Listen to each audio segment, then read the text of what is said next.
महाकारुणिक तथागत सम्यक संबुद्ध महाबोधिसत्व परम पूज्य बाबा साहब अम्बेडकर, इन्हें मेरा त्रिवार पंचांग प्रणाम।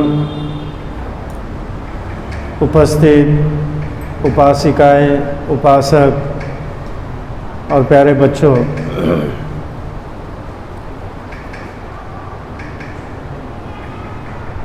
आज का जो विषय है यह सद्धम्म क्या है। तो सद्धम्म जो है वो समझना आवश्यक है। सद्धम्म को प्रतीक के रूप में सफ़ेद कमल बोलते हैं। सद्धम्म का प्रतीक चिन्ह क्या है? सफ़ेद कमल। और सफ़ेद कमल को पुंडरिक बोलते हैं। और पुंडरिक का जो मतलब है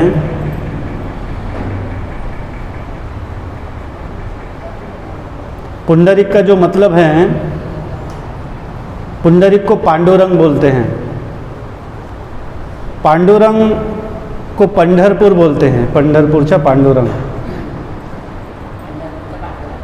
बाबा साहब ने, अगर बाबा साहब के वॉल्यूम यदि आपने पढ़े होंगे तो हिंदी में अभी नए लेटेस्ट प्रकाशित हुए हैं। 37 से तो 40 तक के हैं। ये 3 वो ग्रंथों में बाबा साहब के भाषण मिल जाएगा। वॉल्यूम नंबर 18 भाग 3 में बाबा साहब का भाषण है कि पंढरपुरचा पांडुरंग कौन। तो इसमें ये जो वाक्य पंढरपुर का पांडुरंग पाली भाषा में पांडुरंग का अर्थ जो होता है वह पुंडरिक होता है। पुंडरिक का मतलब सफ़ेद कमल होता है। और सफ़ेद कमल जो है ये बुद्ध का प्रतीक है, सद्धर्म का प्रतीक है, ऐसे बाबा साहब कहते हैं। अब ये हो गया प्रतीक के रूप में। और बाबा साहब ने प्रमाणित किया है कि अभी जो वातावरण भी चल रहा है, मेरा अभी इक्वालिटी न्यूज़ पर मेरा अभी लेटेस्ट इंटरव्यू भी लिया गया। एक डिबेट में मुझे बैठाला भी गया। तो उसमें हमने ये बात स्पष्ट किया कि अभी चल रहा है मंदिर मस्जिद का मुद्दा चल रहा है। तो मस्जिद में मंदिर है, तो फिर हमने बोला कि मंदिर के नीचे क्या है।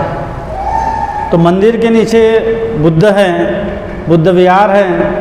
और बुद्ध विहार को बाबा साहब ने कैसे प्रमाणित किया है, तो ये रेफरेंस जो बाबा साहब ने बताया कि पंढरपुर का पांडुरंग कौन, और पंढरपुर का पांडुरंग का मतलब क्या होता है, तो पुंडरिक होता है। और पुंडरिक का मतलब सफ़ेद कमल होता है। सफ़ेद कमल का ये बुद्ध का प्रतीक है। और सद्धर्म उसे ही कहते हैं, पुंडरिक को।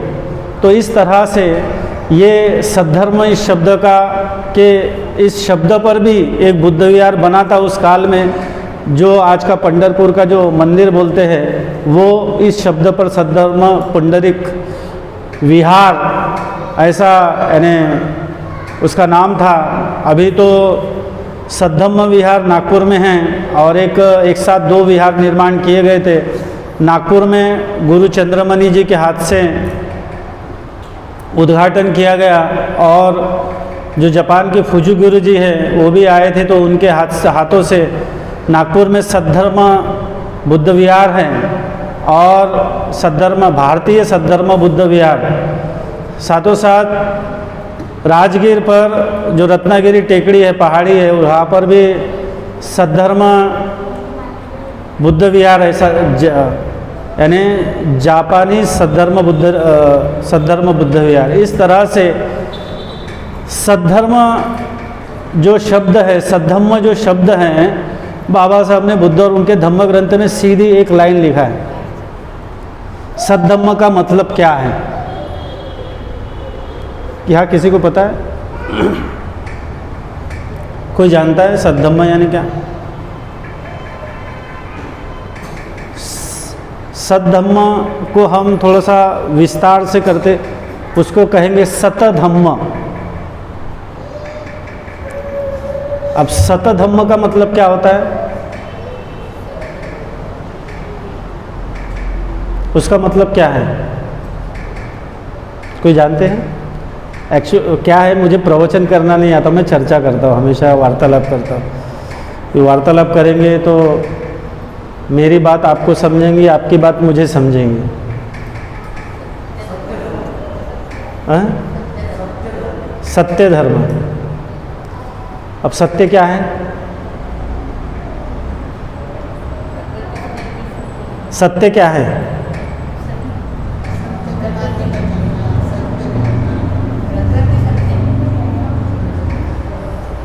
चार आर्य सत्य, ये सत्य है।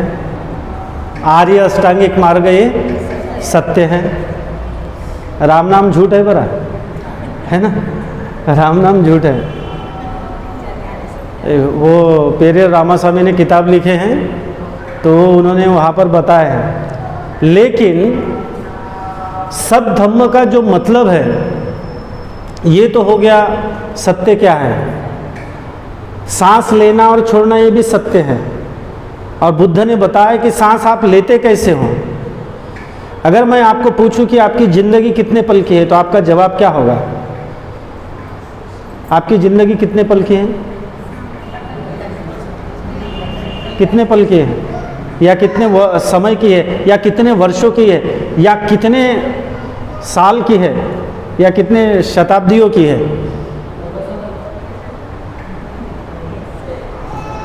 आपका जीवन जो है कितने वर्षों का है? ये सत्य है, हैं? बता सकते हैं ना? बिल्कुल बता सकते हैं। आप अनुभव करो। जवाब आप सबके पास है, बस आपका जो मस्तिष्क है, मन है, ये सोया हुआ है। बुद्धि का वजन उतना ही होता है। कितने ग्राम होता है? सबके पास जो बुद्धि है ना, उसका एक ही समान वजन होता है। कितना है? 1 किलो 45 ग्राम के आसपास, 40 ग्राम के आसपास है। मस्तिष्क का जो वजन है 1 किलो 40 या 45 ग्राम के आसपास है। गूगल करोगे तो आपको आ जाएगा उसका वजन कितना है। तो जवाब सबके पास है, बस उसको अनुभव करने की बात है। और जीवन में अगर इसका एक एग्जाम्पल देखना है, टायर होता है ना, टायर चक्का, वो जमीन पर पूरा का पूरा ऐसा लंबा बिछा हुआ होता है क्या? टायर तो इतना बड़ा रहता है, लेकिन कितना टिका हुआ होता है? जरा सा।